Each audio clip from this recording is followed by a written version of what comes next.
guys, it's Angie. Welcome back to my channel. Welcome. I'm so excited that I've been working on some new videos, but those videos are not going to be ready for a while. We're talking like a month or so because it's very involved. They're coming, but for now you get me and a very hot Los Angeles apartment with fans and AC running and barefaced. I'm gonna do makeup that I've wanted to do for a long time, and then I'm just going to talk about other things. First of all, since this is going to be kind of a full beat, as the kids are saying, I'm going to start with a barrier cream for my skin, and the one that I'm using is called Skin Saver. It's really good for, you know, any of the makeup effects that you do, body painting, face painting, things like that. It's just a barrier for the skin between the pigments and the alcohols and things that are in these heavier makeups. Ow! Macaulay Culkin Home Alone. My parents would leave me at home though. They'd be like, no, we're going to Paris, bye. Eyelids, you need primer. Check. I've mixed the color on my hand. Now I'm going to use a brush to buff it onto the surface of my windshield wiper eyelids. That's really bright. Sometimes I do like to overcompensate and make things brighter, especially if I'm going to be powdering over, because powder does tend to lighten, and I most certainly will have to powder over these lids, because my eyelids are like a Texas oil field. Alright, Mimi from Drew Carey, here's your tutorial. I think one of the big things that I want to change on my channel is doing different cameras and having like better equipment overall. Whoops, that got my waterline. Because I find that it is so visually stunning, like the cinematography and things that I've seen in YouTube videos, it's like, this should be in film. And I really want to explore that side and get into that, because that is an art form completely in itself. So I think that's really what I'm going to change about my channel, is spending more time telling a story visually and making good shots and like trying new things on camera and stuff like that. I think that's exciting. RCMA. If you have a powder puff, cool. I don't. So I'm gonna use a brush. It is so hot in here. It's been like 108 degrees like last week. And this room is not air conditioned, so right now I'm going to do the most attractive thing you've ever seen, and I'm going to stick some paper towels up my nose, because airbrush boogers are not fun. After you've been in the makeup for like 10 hours, last thing you want to do is pick all of the green and blue paint out of your nostril hairs. So I'm going to save your ears from the obnoxious airbrush compressor, and I'm going to do a voiceover and just talk to you a little bit about things while I am airbrushing. You can still watch the process, but I think your ears will be very happy not to have to hear the monotonous hum of forced air through a tube. I did want to discuss a little bit about the beauty community and kind of my opinion on it. It has been a toxic place for very many years now, and I think that's what's happened as a result of commercialization, as a result of companies coming and being like, well, I'll pay you $50,000 for this post, and blah blah blah, and people getting very competitive, and it becoming just a vicious little place to be. And for years I thought, why would I want to be a part of this? And for years I thought, well, my numbers have gone down. YouTube has cut down. 10% of my videos aren't even monetized anymore. So clearly they don't want me on the platform. I was like, why would I fight for attention when all these other people are clearly getting it by using tactics such as clickbait or drama or getting in fights with each other to create hype and excitement around them, and then, you know, these people get rewarded. The community has been kind of the opposite of what I'm about, and it's become a reality TV show. And I realize it's not everybody, because there's some amazing creators out there, you know, doing their thing and keeping the place positive. But then those people aren't the ones that are being rewarded. It's the people who are showing their asses. The community to me was always like, well, it's a losing battle to even try. But recently, in spite of everything that's happened in the world, I just realized we need more positivity in the world, and we need more positivity on the platform, whether it gets views or not. if it just touches one person, that's all that really matters to me. And if it's going to be educating people and sharing my passion for art, then it's worth it. You know, it doesn't matter if I am at the top of the game. It never did. I never cared about numbers. It was never really about money for me either. If you look back at all my videos, there was affiliate links on like 1 out of 500 videos. You know, I didn't have affiliate links making bukus of money because it wasn't what was important to me. It was always education, and it was always, you know, connecting with people. And I don't know how many messages I've gotten from people who have said, oh, you changed my life. I was in a really down place. It makes me emotional to think about that, because that's kind of what YouTube did for me as well. It changed my life, and I found these makeup tutorials and started making them on my own, and people encouraged me. And then I moved to LA after winning a scholarship. Without that encouragement from people online, I would never be where I am. So I just want to keep that up, and I think this platform can do that. And I think people have the power to really spread positivity. And that's just what I want to do with my channel. Now it's time for some powder. Not powder of the baby anymore, guys, because it's been linked to ovarian cancer. But just my RCMA powder. And the cool thing about this makeup is that it's patchy. So I didn't really worry about giving an even coat of this mint green. Let's extract the nose cotton. Oh, that feels so good. One more time. I'm starting to really realize I have some kind of attachment to this color, because I'm starting to look like my paintings. I don't know, I think it's just a really peaceful color that I'm just attracted to, and I don't know why. It never photographs well. It's always really hard to take photographs of, but yeah, I don't know why I like these. But this is some of my art that is available on Etsy. These are based on lover's eyes from, you know, jewelry and history and things like that. But this is my spider lady, and these are available on my Etsy. I don't think I've talked about that on YouTube. Well, I've shown the process of painting them, but in person, everybody always says they look so much cooler, and that's because of that glossy, but these are available. I'll link them below if you want. And there's going to be a Halloween collection. But now we're going to highlight with a lighter mint color.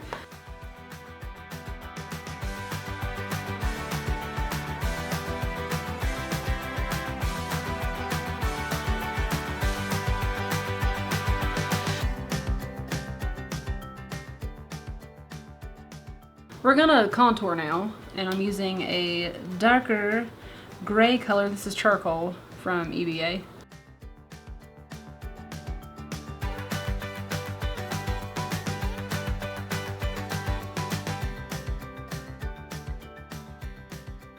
It was at this point she realized she should have shaved her face. Alright, so we're gonna take it to makeup heaven with some eyeshadows. I've already gone in with this dark gray brown color to help chisel out the socket and the nose bridge and kind of everything in between. But just a little definition on the face really helps sell the illusion that you're a statue. Recently, this past year and a half, I guess, I've been able to work with Nellie Recchia. I've come on some jobs to assist her, and it has been an absolute blessing. I think I was really afraid to like reach out to people before, but if you don't reach out, you don't know what's going to happen. So I think I've done myself a disservice in that way, because I could have been, you know, learning from other artists a lot sooner, you know. So I've been working with Nellie a lot. She is absolutely the definition of an artist, and I think being around her and talking about, you know, inspirations and things has been completely inspiring to me, and like it just makes me want to create. And recently also I got to work with another really huge inspiration to me, Billy B, who is just, he's touched everybody's face. It's just iconic what this man has done, especially in the beauty world. So I got to assist him last week, and we did a shoot with another amazing makeup artist. His name's Fidel, who's also a photographer in LA. And just being in the environment was very inspiring. Like I came home and I was like, I have to play with makeup right now. And it's a kick in the butt to be like, you know what? This is what makes you happy. This is what you have to do. And, you know, watching him create, it was like a master class in front of me. And magic just absolutely happened. The whole team was incredible. The model was just iconic. She's a supermodel that blew me away. I just felt very, very lucky to be in that room. And there, right, Bowie. He snores in agreement. Speaking of Bowie, he's doing good. He turned 13 last December, so he's almost 14 really. It's been a little hard on him this year. He's starting to slow down, you know. It's really, really hard to watch because he is my absolute best friend. You know, he's doing okay. He has breathing issues. Most pugs do. And the heat doesn't help, so I have to keep him in the air conditioning all the time. And he sleeps a lot. He's still alive and sassy. I'm gonna create a little bit of oxidation, and I want to use these stencils, which are these kind of like organic shapes. It almost looks like islands in the ocean or something, I don't know, continents, things like that. I just like the pattern of this. I can do this much easier than if I used a paintbrush, and my patience would be very thin. So I'm going to airbrush a gray over some of these. Dun, dun, dun, dun, dun, dun, dun.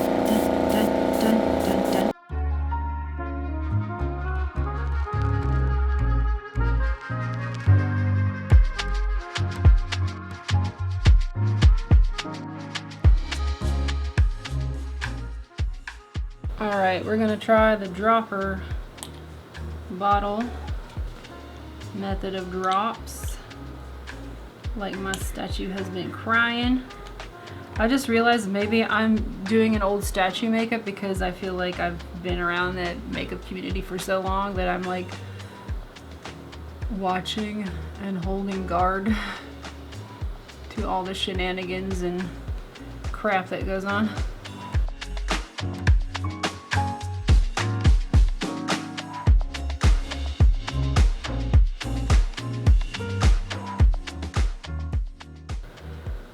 So I'm going to intensify underneath the eyes because we're going to do some more drip droppers, some droppy drips right underneath.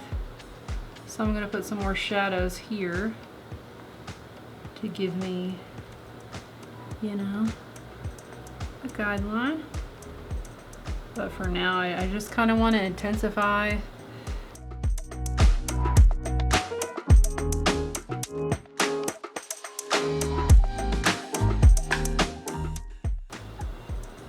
I think that's one of the beautiful things about layering makeups is the different tones that you can do. Here we are here.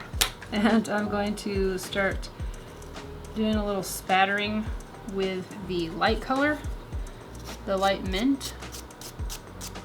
And this just breaks up the tones in the skin and just makes it look more weathered.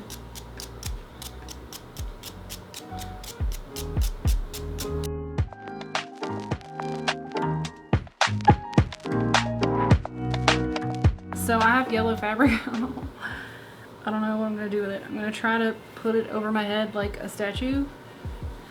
Has like a veil.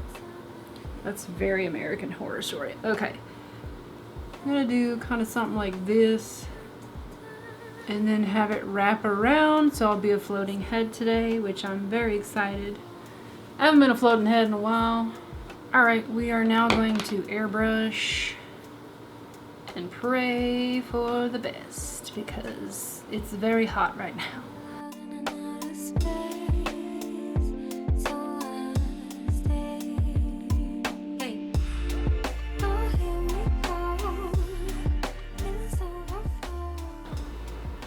So I've had a brilliant idea to use this gun because it's much faster.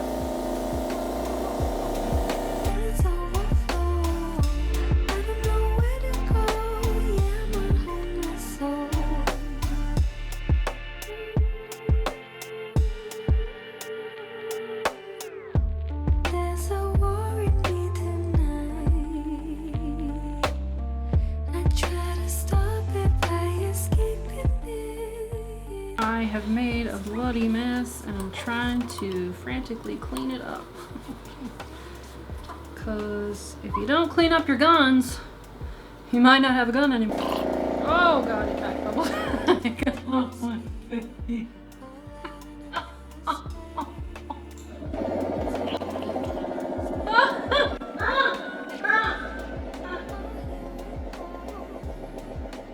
Run a little shadow through these browns, just a little. I think I'm gonna do that on the lip as well. It's just such a great color for this.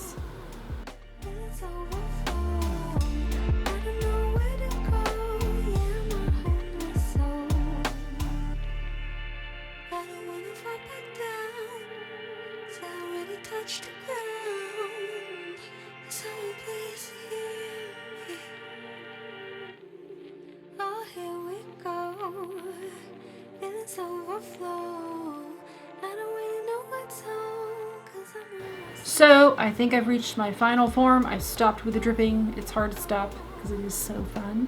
But I really like this look. It came out pretty well. I feel like I could get onto the Haunted Mansion at Disneyland undetected and just stay in the ride and just live there for the rest of my life, which is kind of my goal. So that's a success. Check that one off for me.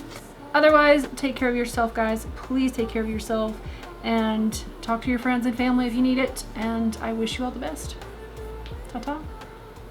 Teardrops are falling, 'cause you made me cry.